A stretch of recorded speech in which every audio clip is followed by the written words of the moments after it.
والدین سے حسن سلوک۔ دوسرا حکم یہ ہے کہ والدین سے حسن سلوک کیا جائے۔ اس کی تعلیم تمام الہامی صحائف میں دی گئی ہے۔ اس میں شبہ نہیں کہ انسانوں میں سب سے مقدم حق والدین کا ہے، چنانچہ اللہ کی عبادت کے بعد سب سے پہلے اسی کو ادا کرنے کا حکم دیا ہے۔ اس کی وجہ یہ ہے کہ انسان کے والدین ہی اس کے وجود میں آنے اور پرورش پانے کا ذریعہ بنتے ہیں۔ اللہ تعالیٰ کی نصیحت ماں اور باپ دونوں کے بارے میں یہ ہے کہ اپنے پروردگار کے بعد انسان کو سب سے بڑھ کر انہی کا شکر گزار ہونا چاہیے۔ یہ شکر محض زبان سے ادا نہیں ہوتا، اس کے چند لازمی تقاضے ہیں جو قرآن میں بیان ہوئے ہیں۔ پہلی بات یہ فرمائی کہ اپنے والدین کے ساتھ آدمی کو اس طرح پیش آنا چاہیے کہ وہ ظاہر و باطن میں ان کی عزت کرے، ان کے خلاف اپنے دل میں کوئی بیزاری نہ پیدا ہونے دے، ان کے سامنے سوء ادب کا کوئی کلمہ زبان سے نہ نکالے، بلکہ نرمی، محبت، شرافت اور سعادت مندی کا اسلوب اختیار کرے، ان کی بات مانے اور بڑھاپے کی ناتوانیوں میں ان کی دلداری اور تسلی کرتا رہے۔ دوسری بات یہ فرمائی ہے کہ والدین کے سامنے اطاعت و فرما برداری کے بازو ہر حال میں جھکے رہیں، اور یہ اطاعت و فرما برداری تمام تر مہر و محبت اور رحمت و شفقت کے جذبے کے ساتھ ہونی چاہیے۔ والدین جس طرح بچے کو پرندوں کی طرح اپنے بازوؤں میں چھپا رکھتے ہیں، بچوں کو بھی چاہیے کہ ان کے بڑھاپے میں اسی طرح ان کو اپنی محبت و اطاعت کے بازوؤں میں چھپا کر رکھیں، اس لیے کہ والدین کی شفقت کا حق اگر کچھ ادا ہو سکتا ہے تو اسی جذبے سے ہو سکتا ہے، اس کے بغیر یہ حق ادا کرنا کسی شخص کے لیے ممکن نہیں ہے۔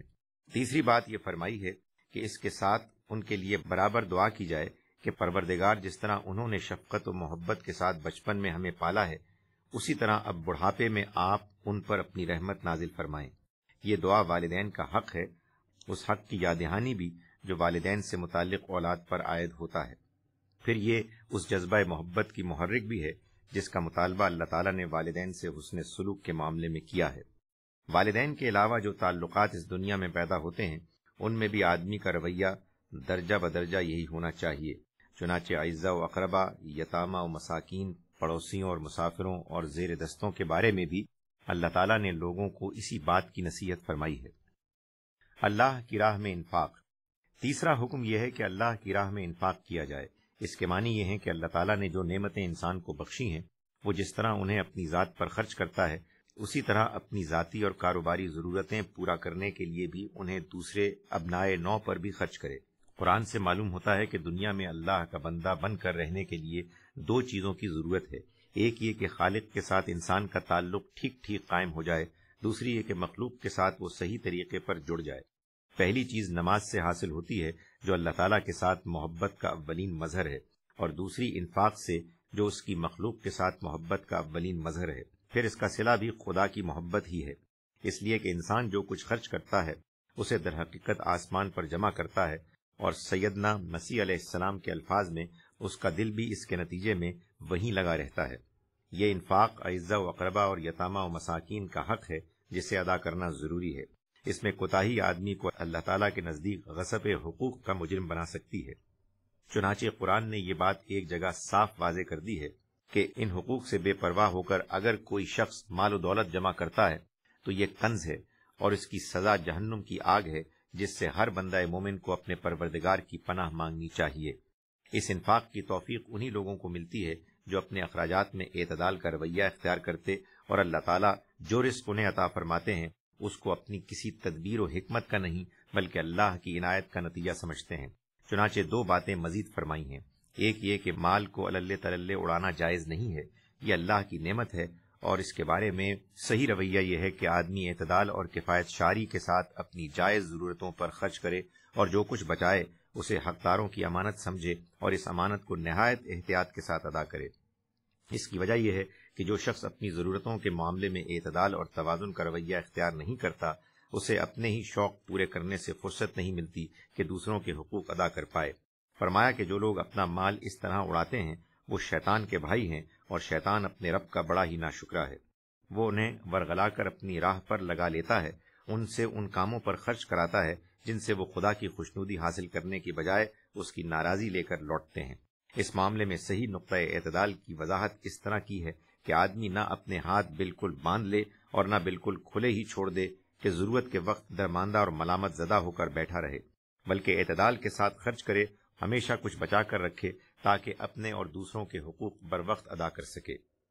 دوسری یہ کہ رزق کی تنگی اور کشادگی اللہ تعالیٰ کی حکمت اور مشیت کے تحت ہے۔ انسان کی ذمہ داری صرف یہ ہے کہ وہ پوری محنت کے ساتھ اس کے اسباب پیدا کرے۔ جو لوگ اس حقیقت کو نہیں سمجھتے وہ دوسروں پر خرچ کرنا تو الگ رہا، بارہا ایسے سنگ دل ہو جاتے ہیں کہ تنگ دستی کے اندیشے سے اپنی اولاد تک کو قتل کر دیتے ہیں۔ اس میں خاص طور پر عرب جاہلیت میں لڑکیوں کو زندہ درگور کر دینے کی اس سنگ دلانہ رسم کی طرف اشارہ ہے، جس کی بڑی وجہ یہی تھی کہ وہ سمجھتے تھے کہ عورت چونکہ کوئی کماؤ فرد نہیں ہے، اس لیے اس کی پرورش کا بوجھ کیوں اٹھایا جائے۔ فرمایا کہ انہیں قتل نہ کرو، ان کو بھی ہم ہی رزق دیتے ہیں اور تمہیں بھی، اور مطمئن رہو کہ اللہ اپنے بندوں کی ہر حالت پر نگران اور ان کا نگہبان ہے، وہ ان سے بے خبر نہیں ہے۔ عفت و عصمت۔ چوتھا حکم یہ ہے کہ کوئی شخص زنا کے قریب نہ جائے۔ اس کی وجہ یہ بیان فرمائی ہے کہ یہ کھلی بے حیائی اور نہایت برا طریقہ ہے۔ اس کے معنی یہ ہے کہ اس کی برائی اور بے حیائی ہونے پر کسی دلیل و حجت کی ضرورت نہیں ہے۔ انسان کی فطرت اسے ہمیشہ سے ایک بڑا گناہ اور ایک سنگین جرم سمجھتی رہی ہے، اور جب تک وہ بالکل مسخ نہ ہو جائے اسی طرح سمجھتی رہے گی۔ انسان سے متعلق یہ حقیقت بالکل ناقابل تردید ہے کہ خاندان کا ادارہ اس کے لیے ہوا اور پانی کی طرح ایک ناگزیر ضرورت ہے۔ یہ ادارہ صحیح فطرت جذبات کے ساتھ صرف اسی صورت میں قائم ہوتا اور قائم رہ سکتا ہے جب زوجین کا باہمی تعلق مستقل رفاقت کا ہو۔ یہ چیز اگر مفقود ہو جائے تو اس سے فطری اور روحانی جذبات سے محروم جانوروں کا ایک گلہ تو وجود میں آ سکتا ہے، کوئی صالح معاشرہ اور صالح تمدن وجود پذیر نہیں ہو سکتا۔ اس فعل کی یہی شناعت ہے جس کی بنا پر اللہ تعالیٰ نے صرف اتنی بات نہیں کہی کہ زنا نہ کرو، بلکہ فرمایا کہ زنا کے قریب بھی نہ جاؤ۔ اس کے معنی یہ ہے کہ ایسی تمام باتوں سے دور رہو جو زنا کی محرک، اس کی ترغیب دینے والی اور اس کے قریب لے جانے والی ہوں۔ مرد و زن کے اختلاط کے جو آداب قرآن میں بیان ہوئے ہیں وہ انسان کو اسی طرح کی چیزوں سے بچانے کے لیے مقرر کیے گئے ہیں۔ ان کا خلاصہ یہ ہے کہ مرد اور عورتیں دونوں اپنے جسمانی اور نفسیاتی تقاضوں کے لحاظ سے اپنی نگاہوں کو زیادہ سے زیادہ بچا کر اور اپنے جسم میں اندیشے کی جگہوں کو زیادہ سے زیادہ ڈھانپ کر رکھیں، اور کوئی ایسی بات نہ کریں جو ایک دوسرے کے صنفی جذبات کو برانگیختہ کرنے والی ہوں۔ اس کی وجہ یہ ہے کہ شیطان جب کسی معاشرے میں زنا کو عام کرنا چاہتا ہے تو اپنی طاقت کی ابتدا بالعموم انہی چیزوں سے کرتا ہے۔ قرآن سے معلوم ہوتا ہے کہ آدم و حوا پر بھی وہ اسی راستے سے حملہ آور ہوا تھا۔ اللہ تعالیٰ نے زنا کا چرچا کرنے اور اس کے لیے ترغیبات پیدا کرنے کی کوشش کو اسی بنا پر ایک بڑا جرم قرار دیا ہے۔ انسانی جان کی حرمت۔ پانچواں حکم یہ ہے کہ کوئی شخص کسی کو قتل نہ کرے۔ مذہب و اخلاق کی روح سے انسانی جان کو جو حرمت ہمیشہ سے حاصل رہی ہے یہ اسی کا بیان ہے۔ قرآن نے بتایا ہے کہ اس کے بارے میں یہی تاکید اس سے پہلے بنی اسرائیل کو کی گئی تھی، اور اللہ تعالیٰ نے یہ بات ان پر لکھ دی تھی کہ ایک انسان کا قتل در حقیقت پوری انسانیت کا قتل ہے۔ اس کے ساتھ یہ بات بھی قرآن نے واضح کر دی ہے، اس جرم کے مرتکبین کا معاملہ صرف اللہ تعالیٰ کے ساتھ نہیں ہے، مقتول کے اولیاء کے ساتھ بھی ہے، اور ان کو اللہ نے پورا اختیار دے دیا ہے، لہذا دنیا کی کوئی عدالت ان کی مرضی کے بغیر قاتل کو کوئی رعایت نہیں دے سکتی۔ اس کی ذمہ داری ہے کہ وہ اگر قصاص پر اصرار کریں تو ان کی مدد کرے، اور جو کچھ وہ چاہیں اسے پوری قوت کے ساتھ اور ٹھیک ٹھیک نافذ کر دے۔ یتیم کے مال میں خیانت۔ چھٹا حکم یہ ہے کہ یتیم کے مال میں کوئی ناجائز تصرف نہ کیا جائے۔ اس حکم کے الفاظ وہی ہیں جو اوپر زنا سے روکنے کے لیے آئے ہیں، یعنی یتیم کی بہبود اور بہتری کے ارادے کے سوا اس کے مال کے قریب بھی نہ جاؤ۔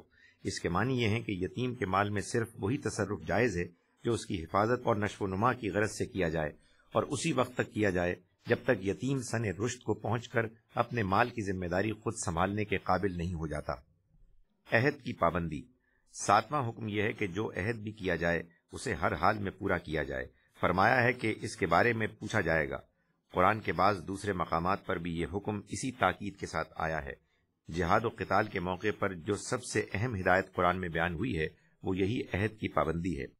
رسول اللہ صلی اللہ علیہ وسلم اور آپ کے ساتھیوں کو ایک جگہ مشرکین عرب کے ساتھ تمام معاہدات ختم کرنے کے آخری اقدام کا حکم دیا گیا ہے، لیکن اتنی بات اس میں بھی واضح کر دی گئی ہے کہ کوئی معاہدہ اگر وقت کی قید کے ساتھ کیا گیا ہے تو اس کی مدت لازماً پوری کی جائے گی۔ ایک دوسری جگہ مزید وضاحت کی گئی ہے کہ کوئی معاہد قوم اگر مسلمانوں پر ظلم بھی کر رہی ہو تو معاہدے کی خلاف ورزی کر کے ان کی مدد نہیں کی جا سکتی۔ ناپ تول میں دیانت۔ آٹھواں حکم یہ ہے کہ ناپ تول میں کمی بیشی نہ کی جائے۔ اللہ تعالیٰ کا ارشاد ہے کہ زمین و آسمان کو اس نے ایک میزان پر قائم کیا ہے، لہٰذا یہ ضروری ہے کہ انسان بھی اپنے دائرہ اختیار میں انصاف پر قائم رہے اور ہمیشہ صحیح پیمانے سے ناپے اور ٹھیک ترازو سے تولے۔ اس سے واضح ہے کہ یہ ایک عظیم حکم ہے اور اپنی حقیقت کے اعتبار سے اسی میزان انصاف کی فرا ہے جس پر یہ دنیا قائم ہے۔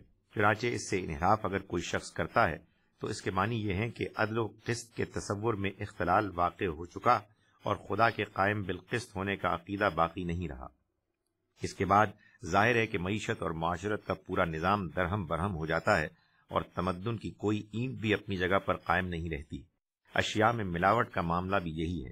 اگر کوئی شخص دودھ میں پانی، شکر میں ریت اور گندم میں جو ملا کر بیچتا ہے تو اسی جرم کا ارتکاب کرتا ہے، اس لیے کہ پورا تول کر بھی وہ خریدار کو اس کی خریدی ہوئی چیز پوری نہیں دیتا۔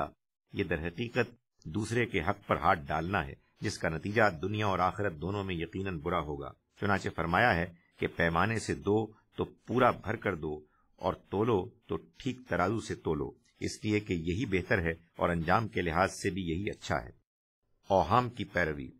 نواں حکم یہ ہے کہ جس چیز کا علم نہ ہو کوئی شخص اس کے پیچھے نہ لگے۔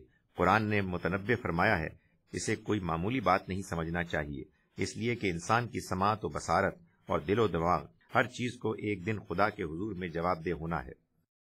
اس کے معنی یہ ہے کہ کسی مسلمان کے لیے یہ بات جائز نہیں ہے کہ بدگمانی کرے یا کسی پر الزام لگائے یا تحقیق کے بغیر کسی کے خلاف کوئی قدم اٹھائے یا محض شبہات پر افواہیں اڑائے یا اپنے پروردگار کی ذات و صفات اور احکام و ہدایات کے بارے میں ظنون و اوہام اور لاتائل قیاسات پر مبنی کوئی نقطہ نظر اختیار کرے۔